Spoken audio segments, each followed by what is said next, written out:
আমার কিন্তু পথ চলায় আপনারা কিন্তু একটা আমার জুলাই আন্দোলনে হত্যাসহ একাধিক মামলার আসামি শেখ হাসিনার অন্যতম অর্থ যোগানদাতা এবং বিতর্কিত স্বর্ণালংকার ব্যবসায়ী ও ধনকুবের দিলীপ কুমার আগারওয়ালা।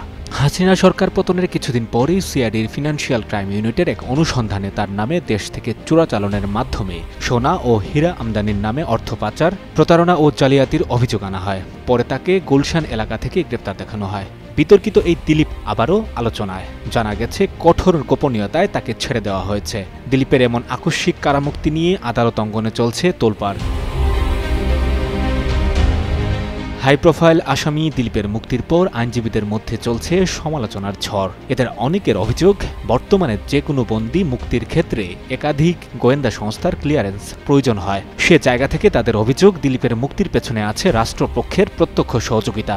এদিকে কারাগার থেকে ছাড়া পাওয়ার পরপরই গা ঢাকা দিয়েছেন দিলীপ। বর্তমানে তার কোনো হদিস মিলছে না। তিনি সীমান্ত পার হয়ে ওপারে চলে গেছেন এমন গুঞ্জন রয়েছে।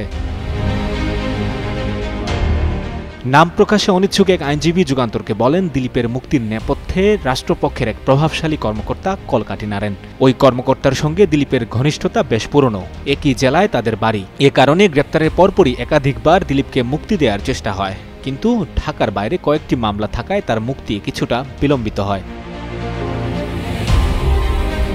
দিলীপ কুমারের কারা মুক্তির ক্ষেত্রে প্রভাবশালীদের হাত রয়েছে এমন অভিযোগ প্রসঙ্গে জানতে চাইলে ঢাকা মহানগর দায়রা জজ আদালতে রাষ্ট্রপক্ষের আইনজীবী ওমর ফারুক বুধবার যুগান্তরকে বলেন, যে কাউকে জামিন দেওয়া আদালতের এখতিয়ার। বেশ কয়েকটি মামলায় দিলীপ জামিনে ছিলেন, তবে তার চূড়ান্ত কারামুক্তির বিষয়টি আমার জানা নেই। অন্যদিকে জামিনের বিষয়ে জানতে চাইলে আসামি পক্ষের আইনজীবী জাহাঙ্গীর আলম যুগান্তরকে বলেন, আদালত তাকে জামিন দিয়েছেন। যথানিয়মে বেইল বল্ট কারাগারে পৌঁছানোর পর তিনি মুক্ত হন। এক্ষেত্রে অনিয়মের কিছু নেই। এক প্রশ্নের জবাবে তিনি বলেন, তার পাসপোর্ট জব্দ অবস্থায় আছে, ফলে তার বিদেশে যাওয়ার কোনো সুযোগ নেই, তিনি দেশেই আছেন।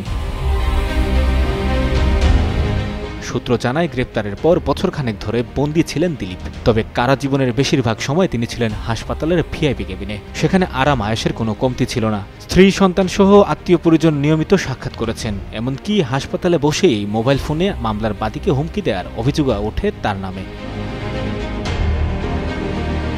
হাসিনা সরকার অন্যতম আস্থাভাজন দিলীপ আওয়ামী লীগের বাণিজ্য উপকমিটির নেতা ছিলেন। এছাড়া তিনি 2024 সালের আমি এবং ডামি খ্যাত নির্বাচনে চুয়াডাঙ্গা 1 আসন থেকে এমপি পদে নির্বাচন করে পরাজিত হন। গত 8 অক্টোবর বিপুল অবৈধ সম্পদ অর্জনের অভিযোগে দিলীপ ও তার স্ত্রী সবিতা আগারওয়ালের বিরুদ্ধে মামলা করে দুর্নীতি দমন কমিশন। এতে উভয়ের বিরুদ্ধে হাজার কোটি টাকা জ্ঞাত আয় বহির্ভূত সম্পদ অর্জনের অভিযোগ আনা হয়। এছাড়া দিলীপের ব্যবসা প্রতিষ্ঠান ডায়মন্ড ওয়ার্ল্ডের বিরুদ্ধে স্বর্ণ চোরাচালান, ভারত, কানাডা ও যুক্তরাষ্ট্র সহ কয়েকটি দেশে অর্থ পাচার সহ একাধিক গুরুত্বপূর্ণ বিষয়ে অনুসন্ধান চলছে।